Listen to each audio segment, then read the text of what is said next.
Hello everybody, this is Rich 220 and we're not doing any engine work today because I'm waiting for a tool to show up so I can do the O-rings on the valve stems. But what we are doing is sanding this ratty looking fender, and I'm going to sand the whole car until everything is smooth. And what we do here is called crosshatch sanding. If you look closely, you can see these points with the light that's glowing on them. Those are the low points. They got to be sanded out so that way they match the high points. Okay, we got them all down here too, so that's what we got to do. And just like DD Speed Shop, I'm not trying to get this perfect, but as close as I can to it. Because I'm going to do the whole car. Once I'm done here, I'm going to get some buildable primer and not much body filler because, you know, this car is not rotted, so most of it's metal. And that is what a lot of people want in a vintage 57. So, yeah, now you can see those spots there. You can see them, the white marks, actually some of the primer underneath. But I also have to do metal fabrication on this car too. Some of the spots that I did not come out as well as I would like, so let's do it over again. But like I said, she's not ready for the road anyway. I have to do the O-rings on the valve stems, so I needed to get a valve spring compressor tool. So in other words, I can pull them off and put new O-rings on it. She does crank, but she's not ready yet.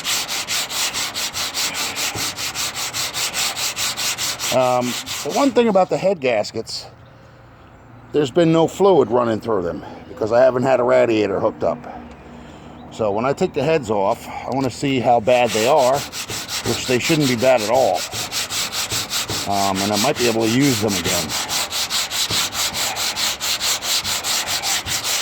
I've seen somebody else do it, but Mort Ski Repair actually had some head gasket rebuild kit or whatever with some kind of stuff you brush on to the head gasket. But yeah, I don't think I'm going to do that. Plus, I don't think they make that stuff anymore anyway.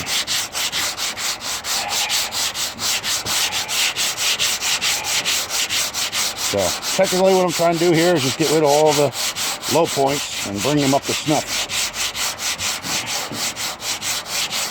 And I'm letting the sandpaper do the work for me. I'm not putting pressure on it. Very lightly going over the top of it. So there won't be any hand streaks from my hands.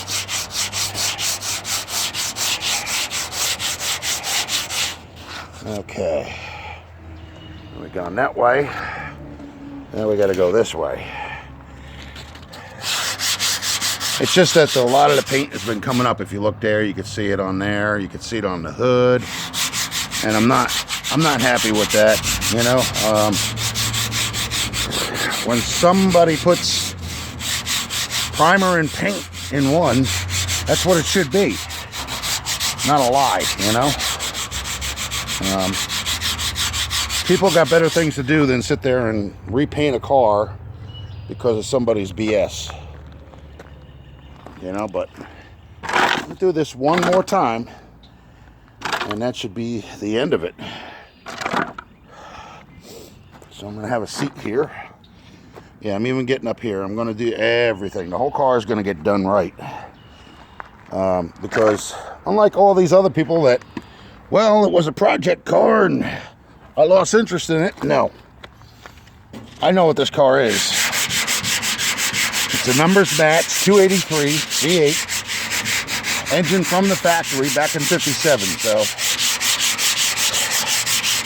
letting this collect dust and rust and everything else definitely not the way to go. Yeah, you always go on an angle. You never go like this, you never go straight across, and you don't go in circles. So that's one thing that I disagreed with DD Speed Shop. What Dan doing, he was using a orbital sander, and that doesn't get anything out. Any imperfections you have on the car wind up being more because you do that. But this, I mean, it's the hardest way to do it by hand, but at least this way you get more insight as to what actually has to be done. An orbital sander does not do that. So that's my point with that. Now I gotta keep switching hands because you know, I'm going back and forth.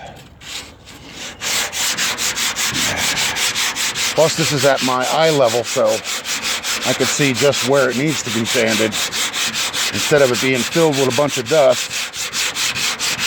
The sanded particles are not sticking to the car. They're falling off the fender, which is what they should be doing. Now I'm seeing a couple of nicks and scratches, and they got to be fixed. So this was the rusted fender anyway. This thing had nothing but rust on it, so I'm not hurting it.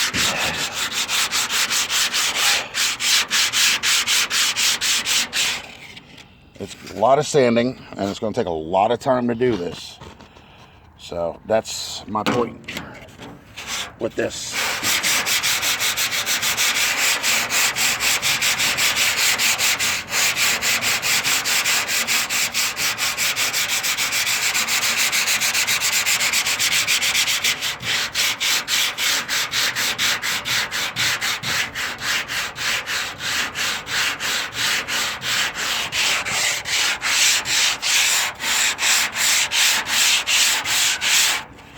See all this down here?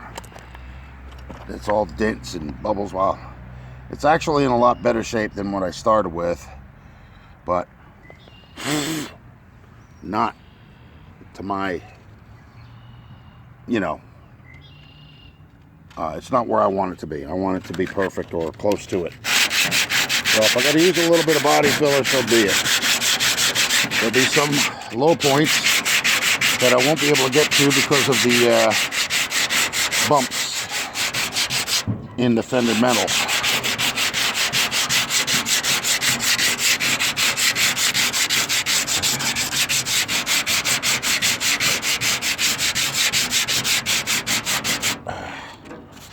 Okay. As you can see, the whole car's got to be done, so.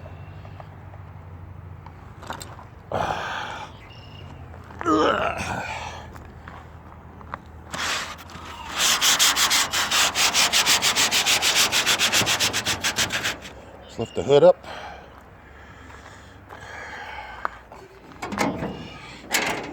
Wait, that doesn't interfere. I got a couple of dents I got to pop out of here too. So once I'm done sanding, like right here, there's a dent. It's got to be taken out.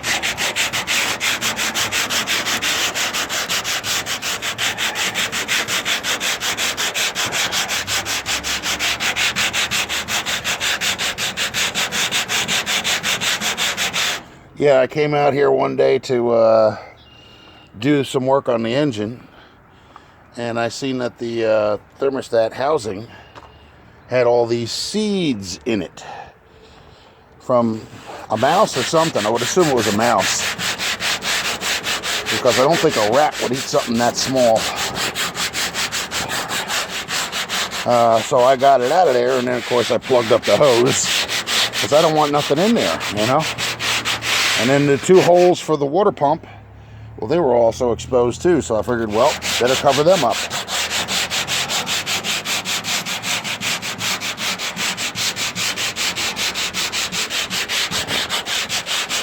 Yep, so yeah, this time we're going to get some primer and do this right. Can't trust everything you see. It's like a lot of people saying about miracle engine repair in a can. No, don't think so. Not the way it works. The only miracle engine repair is going to be done by your two hands and your brain. That's it. Other than that, nope, not going to happen. Yeah, I can see the dent in it right here.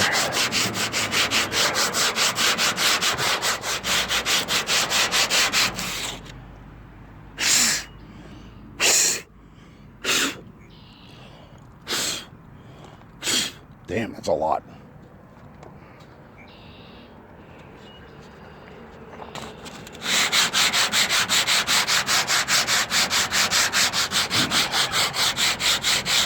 Oh, yeah.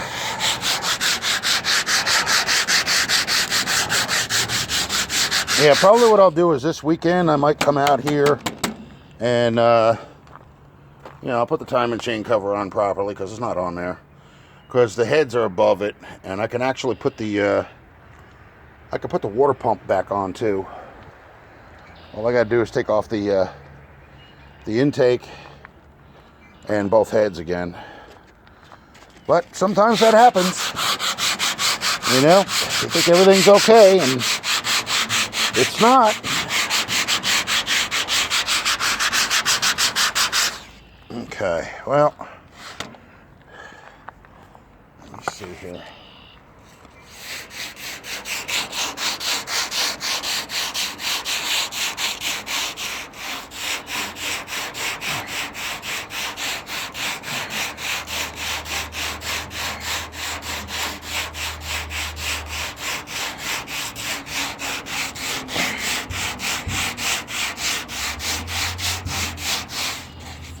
There was paint underneath this anyway. It was ice blue, which is not the original color. This isn't either, but if you look under here underneath the white, you can see that's the original top color.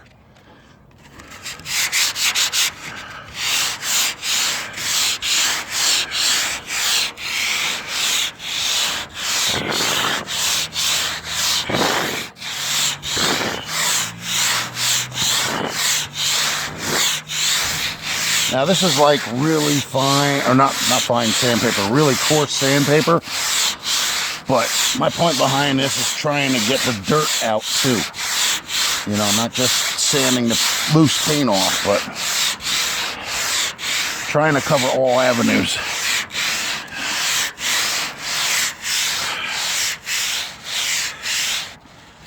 All right.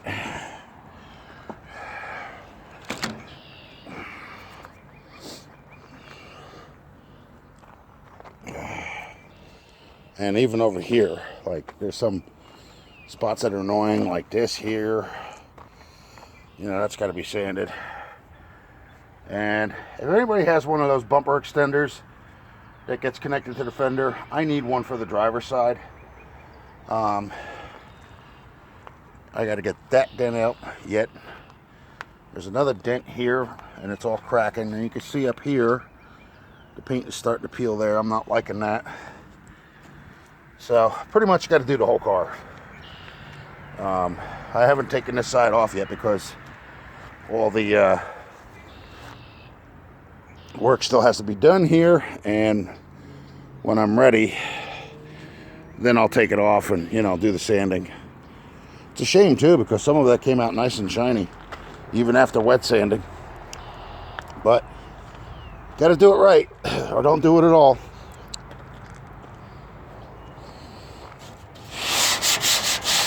Consider it lesson learned the hard way.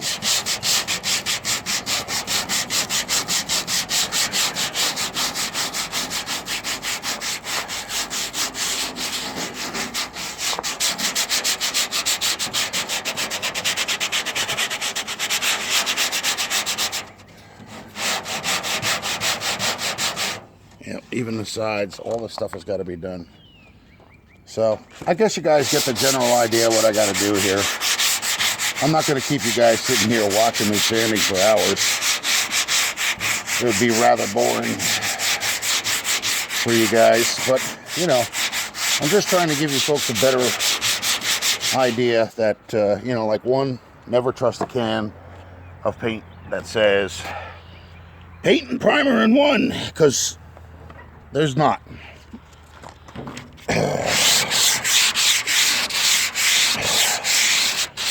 I'll do some grinding there too. It's a little off kilter right there. A piece that was welded on, I believe.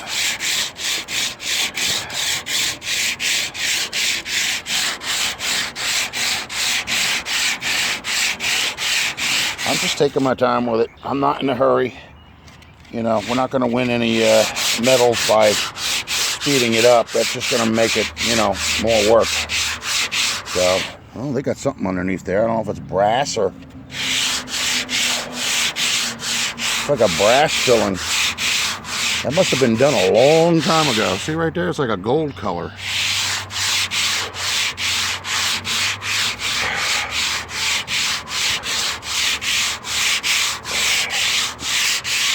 But we plan on doing more than just a stage one paint job on this. So, you know, I'm going to do this the right way. I don't have to worry about it twice in a row.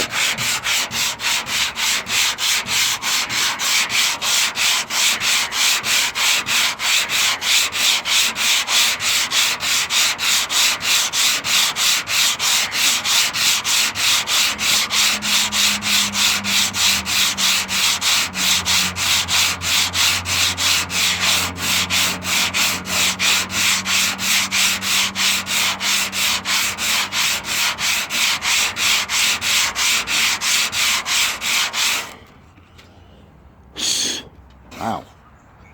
Very strange. I don't know why that's a gold color.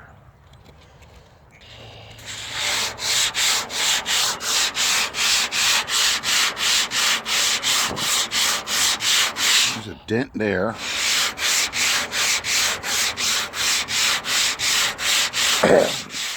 You know what the thing is too, is that when you do a dark color, it hides a lot of that stuff, so...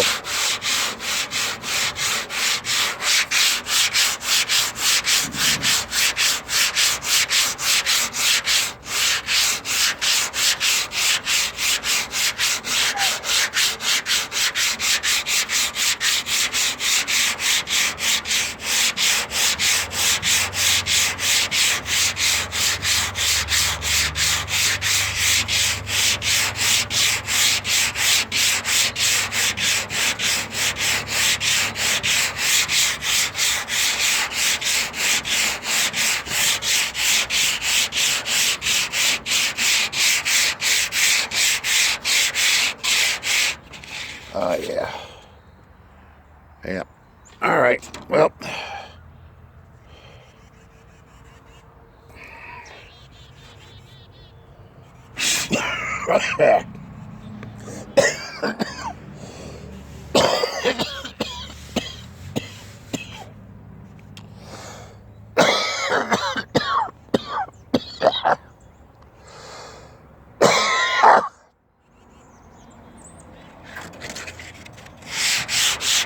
Excuse me.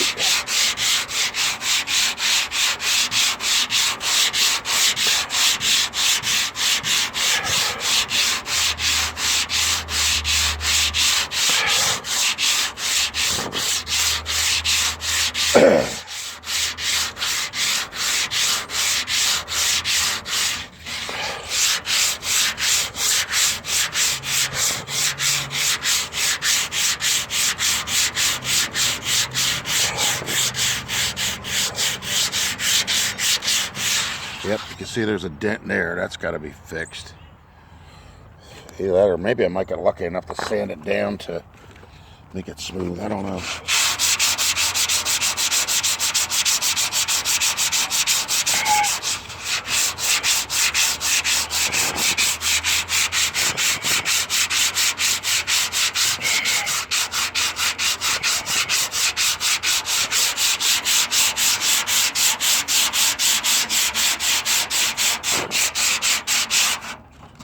You can see all the little dents and everything, the imperfections. So down here is going to take a lot of work.